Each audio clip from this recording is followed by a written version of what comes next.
ہمارے چینل سے جڑنے کے لیے YouTube پر لمرا ایجنسی سبسکرائب کریں۔ بڑے بڑے مینار سے کام نہیں ہوتا ہے، قاری احمد ضیاء کے اس سمبل اور کونے سے کام ہوتا ہے۔ اللہ اللہ سبحان اللہ، یقیناً بے شک۔ دوڑنے بھاگنے سے معاملہ حل نہیں ہوتا ہے، ایک چھپر کے نیچے بیٹھ کر پہاڑ کی کھوہ میں اللہ کی عبادت کرتے ہوئے انا ساگر کو بلا کر پرتھوی راج کو ٹھنڈا کرنے سے کام ہوتا ہے۔ اللہ اللہ اللہ خواجہ اجمیری سپاہی لے کر نہیں آئے تھے اور انا ساگر کو پانی پینے کے لیے نہیں بلایا تھا۔ ابھی حضرت قاری صاحب قبلہ سے بڑی قیمتی بات آپ نے سنی ہے کہ قاری صاحب پر صرف قرأت کے ساتھ قرآن پڑھنا فرض نہیں ہے، جس پر نماز فرض ہے، مرد ہو یا عورت، اس پر قرآن کا صحیح پڑھنا فرض ہے۔ جی جی یقیناً بے شک بے شک۔ میرے مصطفیٰ صلی اللہ علیہ وسلم نے فرمایا، دیکھیے جب کبھی نبی پاک صلی اللہ علیہ وسلم کا نام لیا جائے تو صرف نام لینے والا نہیں بلکہ ہر سننے والا بولے صلی اللہ علیہ وسلم، اس لیے کہ آقا نے فرمایا کروڑوں دبانے والا بخیل نہیں ہے، زبان چرانے والا بخیل ہے۔ سب سے بڑا بخیل وہ ہے جو حبیب پاک صلی اللہ علیہ وسلم کا نام سنے اور درود نہ پڑھے۔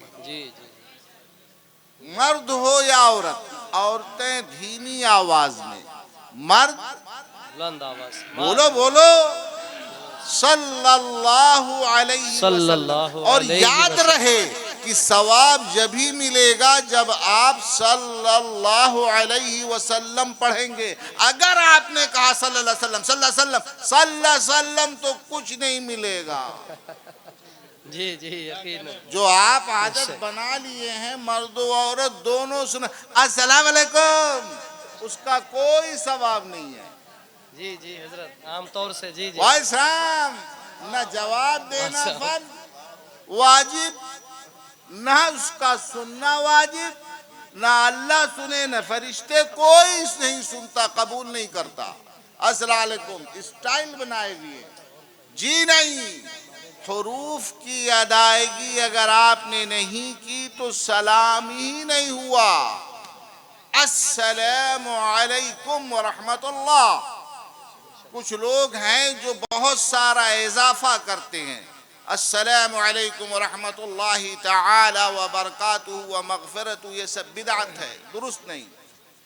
جو تحیت اللہ نے بیان فرمائی ہے اور رسول اللہ صلی اللہ علیہ وسلم نے نقل فرمایا کہ آدم پیدا ہوئے، اللہ نے روح ڈالی، حکم فرمایا جاؤ سلام کرو، فرشتوں نے کے سامنے آدم گئے، انہوں نے کہا السلام علیکم، فرشتوں نے جواب دیا وعلیکم السلام ورحمت اللہ، اور آگے میرے مصطفیٰ نے فرمایا وبرکاتہ۔ یہی سنت ہے اور یہی معصور ہے، اس کے علاوہ جو کچھ گھٹایا بڑھایا جائے وہ آپ کی مرضی ہے، میرے مصطفیٰ صلی اللہ علیہ وسلم کی سنت نہیں ہے۔ جواب سوال کرے السلام علیکم، آپ کہیے وعلیکم السلام ورحمت اللہ، اور اگر وہ کہیں السلام علیکم ورحمت اللہ تو آپ جواب دیجئے وعلیکم السلام ورحمت اللہ وبرکاتہ۔ اگر سلام کرنے والا کہتا ہے السلام علیکم ورحمت اللہ وبرکاتہ تو اب جواب میں بھی آپ اتنا ہی دیں گے وعلیکم السلام ورحمت اللہ وبرکاتہ، آگے مغفرتہ یہ وہ اضافہ نہیں کریں گے، سنت تک ٹھہر جائیں گے۔ جیسے کہ بہت سے لوگوں کو دیکھا، ایک صوفی صاحب تھے، جرکین میں پانی لے کر چھوٹا استنجا کرنے جاتے تھے، تو میں نے کہا بڑے کے لیے پوری ٹنکی لگانی پڑے گی براؤں شریف میں۔ ایسے ہی ایک ہمارے ہاں مولانا صاحب ابھی بھی ہیں جن کا ٹوٹی سے وضو نہیں، نل سے وضو ہوتا۔ یہ سب اسراف ہے، حرام ہے۔ آج پوری دنیا میں پانی روکنے کے لیے، اس کی حفاظت کرنے کے لیے ابھیان چلایا جاتا ہے۔ ہماری گورنمنٹ خود آپ کو سکھاتی ہے، بتاتی ہے، ایڈ دیتی، پرچار کرتی ہے۔ میں تو کہتا ہوں صرف میرے نبی کی سنت کا پرچار کر دو، سارا پانی محفوظ ہو جائے گا۔ واہ واہ واہ، اسراف حرام ہے۔ ایک بار میں کام چلتا تو ایک بار دھلیے، دو بار میں کام چلتا دو بار میں دھلیے، تین بار میں کام چلتا تین بار میں دھلیے۔ اب کہیے ہمارا 5 بار میں کام چلتا، حرام ہے۔ جی 3 سے زیادہ آپ نہیں دھل سکتے اگرچہ آپ وضو کر رہے ہوں۔ بخاری شریف کی حدیث ہے، ایک صحابی نے کہا میرے سینے میں بال زیادہ ہے، اس لیے اتنے میں 1 مد پانی میں میرا کام نہ چلے گا۔ حضرت عبداللہ بن مسعود ناراض ہو گئے، فرمایا کیا کہتے ہو تم؟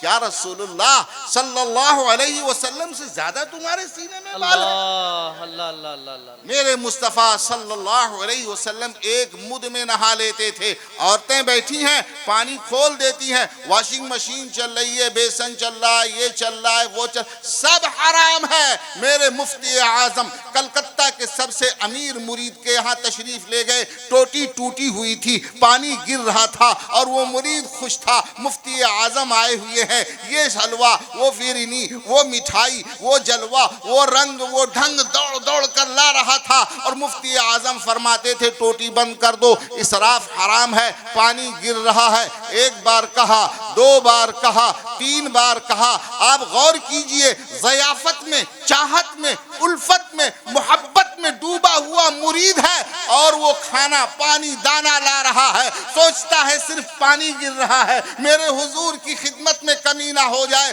سرکار مفتی اعظم نے فرمایا لا حول ولا قوت الا باللہ، میری نگاہوں کے سامنے جس گھر میں حرام کاری ہوتی ہو میں اس میں پانی نہیں پی سکتا۔ بے شک، اللہ۔ اب غور کیجئے، مفتی اعظم اعلیٰ حضرت، یوں ہی مفتی اعظم اعلیٰ حضرت نہیں ہے، ان کی قربانیاں ہیں، ان کی استقامتیں ہیں، ان کی خدمتیں ہیں، ان کا ایمان ہے، ان کے جذبات ہیں جو تاریخ کے اوراق میں لکھے ہوئے۔ ماشاءاللہ ماشاءاللہ، واہ واہ حضرت، سبحان اللہ۔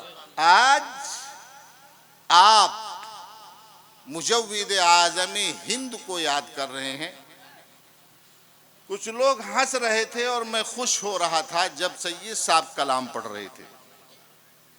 صحیح بات یہ ہے کہ اس پورے جلسے کا حاصل کلام وہی تھا۔ جی میں نے یہ کہا تو دیکھا میں نے کچھ احباب ہنس رہے ہیں، نہیں ہنس نہیں رہے ہیں۔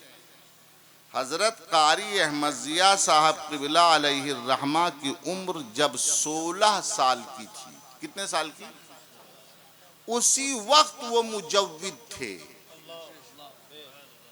اسی وقت مقری تھے، اسی وقت حفظ کے نہیں 7 کے ماہر قاری تھے۔ حضرت قاری غلام یحییٰ صاحب قبلہ رحمت اللہ تعالی علیہ جو عمر میں قاری احمد ضیاء صاحب سے کم 15 سال بڑے تھے۔ حضرت قاری صاحب قبلہ علیہ الرحمہ میرے والد گرامی علیہ الرحمہ حضور مفکر ملت علیہ الرحمہ کی عمر کے قریب تھے، اور قاری یحییٰ صاحب میرے والد گرامی علیہ الرحمہ کے استاذ تھے، اشرفیہ کے سیکنڈ حافظ ملت تھے۔ قاری یحییٰ صاحب نے میرا نکاح پڑھایا۔ قاری رئیس صاحب نے پوچھا کہ حضور آپ کس کے شاگرد ہیں؟ اور وہ ہمارا نکاح اور بارات کیا تھی، صرف علماء کا ہجوم تھا، 7-8 تو بڑے پیر تھے، اکابر علماء حفاظ قرہ، بڑے بڑے سرکار حضرت خواجہ مظفر حسین صاحب قبلہ، حضرت مفتی مطیع الرحمن صاحب، مفتی قوت اللہ صاحب قاری، بڑے بڑے قاری احمد ضیاء صاحب، قاری مطلوب صاحب، سب بڑے بڑے قرہ علماء سب موجود تھے۔ قاری رئیس صاحب انہوں نے معذرت پیش کیا ہے، آج ان کے بھتیجے کی بارات تھی، اس لیے مجبور تھے ورنہ وہ یہاں حاضر ہوتے۔ بہت سارے قاری صاحب کے شاگرد ہیں جو آنا چاہتے ہیں مگر زمانہ اور حالات کے تحت مجبور ہوتے ہیں۔ ہم آ کر یہاں بیٹھ گئے جناب، سیدھے اسٹیج آئے اور صبح تک جلسہ ہوتا تو بیٹھے رہتے، اس لیے کہ حضرت قاری صاحب کا بورڈ دیکھ رہے تھے، اگر وہ اس جلسے میں ہوتے تو کس قاری میں دم تھا جو اٹھ کے چلا جاتا۔ اللہ، تو ہم تو وہی دیکھتے ہیں جو حضرت کی شفقت تھی، عنایت تھی، جو ان کی درسگاہ تھی، جو ان کا کرم تھا۔ 3 بجے تک لوگ پڑھتے رہیں، 4 بجے تک پڑھتے رہیں تو میرے حضرت کی روح خوش ہو جائے گی، اس لیے میں بیٹھا رہتا ہوں۔